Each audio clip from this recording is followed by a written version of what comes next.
Hi, this is Sam Kuan. Today I'm going to present another workflow that I recently had a chance to work with one of our product manager, Andy Hall from our PES or our Siemens NX product management team. He represents our joint fasteners management. So in this case, we define a particular workflow. In this case, we have what we call a joint. This is what we're going to put all the collector of all of our fasteners into this position. Underneath this part, we have some forward, have some skin, upper and lower skin. We also have some structure. We have the clips, define what the clips are. If I turn off the upper skin, you will see some of those components, clips in the back end of that. And then also we have some ribs. Each one of these ribs are between the spar.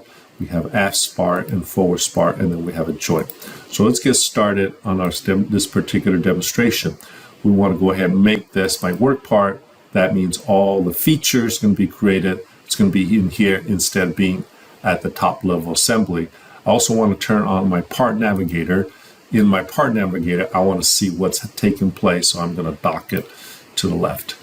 All right, I'm running NX2312. This is part of our demonstration. So once we have that, I want to start by turning on my arrangement.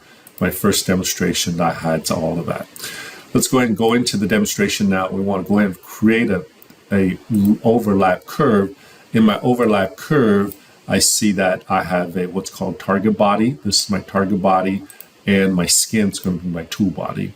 If I reverse the selection, that means later on the points will be on the skin, and instead of being on the spar, we want to be on the spar. And then select the curve. All the different methods, center line, offset, curve, diameter, offset, that's what we want. I'm going to be selecting a 1/4 inch rivet, so I want to also have a multiplier. So that means it won't be right next to the edge. So now I want to select the curve. So first one is done. We can see that. It's kind of hard to see. I'll go back into the wireframe. You see that that's offset coming from there. I want to go ahead, add another one. Likewise, I want coming in from there. So now I have both of them defined. Come back into shaded mode, and then now I'm ready to define my point. Define my point, I'm going to use these curves. I have an offset from the front end. I can change that value. I can drag the handle, but I'm going to leave it as is. So once that's done, it's going to specify the points for me, and then I'm going to select apply. Next thing, grab onto the next curve. Same thing. I want to have those type of offsets to do that. I did not purposely create another curve because there's a shelf that is coming off from the forward spar, so I'm not going to define the joint at this point. I'm going to define the points now, accept that. Now we see that we have all the points are defined. This is the beginning of our finding or adding joint to that. Next thing what we want to do is we want to come back. So we have our first set of points, second set of points. We want to come into our fastener. When we select our fastener, our joint fastener already realized that these are some of the points. And then if the hardware already previously utilized, you'll remember that and bring that back in. So I do want to use a 1/4 inch, whether they be a flush or protruding type of head. I want that to be a flush. So in this case, the flush is a 21-140-08. So that is what we want. That's already been selected. So we're good with that.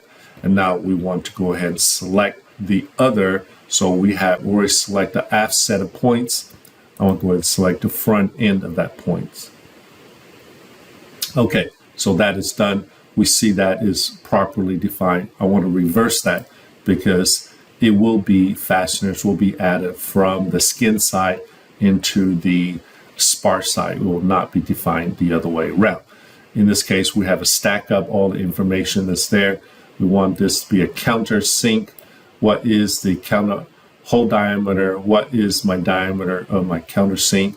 What is my angle? All that is defined. We also have what's called a symbolic.